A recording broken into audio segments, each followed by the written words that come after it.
अरे वाह क्या बात है। सेवा में बिरहा लोकगीत के बड़े सुंदर कलाकार हैं आप। नीलेश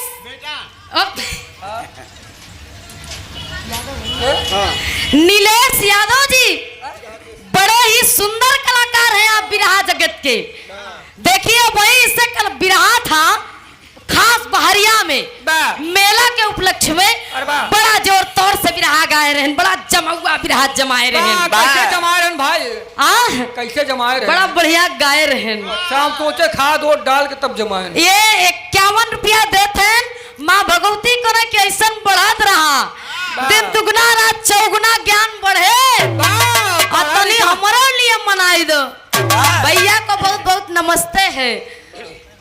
एक स्वर में सभी को प्रणाम है कहना है भैया।